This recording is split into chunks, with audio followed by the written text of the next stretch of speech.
Hi everyone, welcome to our thought for the week.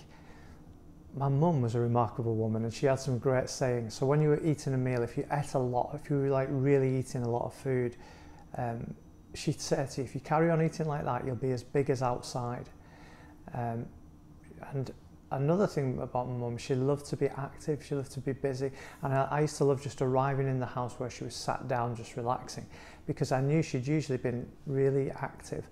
And I'd tease her and say, oh, you've been sat there all day. And she'd say, I've just this minute sat down. That was one of her sayings, I've just this minute sat down. We like to be busy, don't we? We like to be active.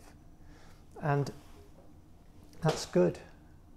I guess some people even, that busyness becomes the defining thing about their importance even. They've got to be seen to be busy. They've got to be seen to be very active. And work and rest are both gifts from God. And as we go into this summer period, I just want to talk to you for a few moments about the importance of that balance of work and rest. A balance that sometimes in my life I've got right and other times I've got wrong. And so I'm a work in progress. I've learned some lessons the hard way. And yeah, I see it as an important thing. So rhythms of rest. In the creation story in Genesis, God creates over 7-day period, and for 6 days he works, and on the 7th day he rests. And throughout the creation story, humanity is created on the 6th day.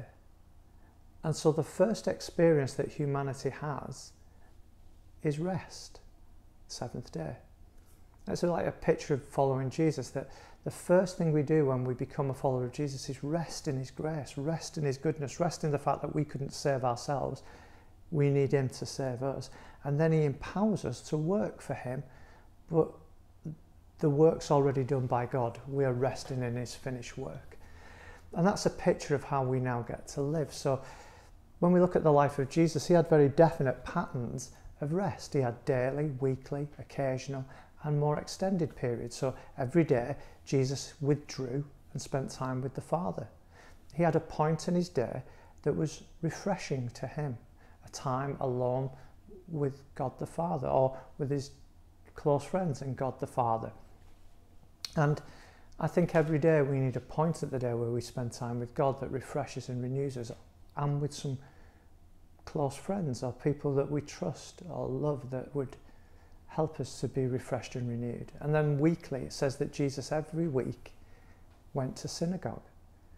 Some people say, oh, you don't need to go to church. Well, we are the church. The church is the people, not the building. But we do need to gather. We do need to gather regularly. The Bible is very clear about that. And Jesus sets the pattern. Every week he went along to synagogue. I don't think he learned anything new. He's God. But he went because it's important and it's valuable. And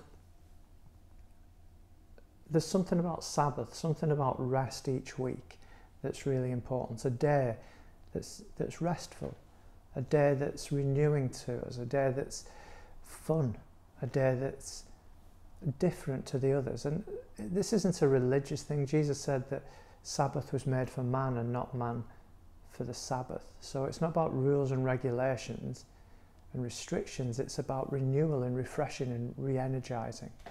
And then Jesus had occasional points of rest. So after a busy season, so at the feeding of the 5,000, John the Baptist, Jesus' cousin, had been put to death. The disciples had been sent out in twos and seen great things happen. And Jesus said, look, let's just set some time aside and rest. And as it turns out, the crowds turned up and he ended up feeding 5,000 men, so maybe 20,000 people. And the interesting thing for that is Jesus, in the midst of busyness, took points of rest, short bursts of rest.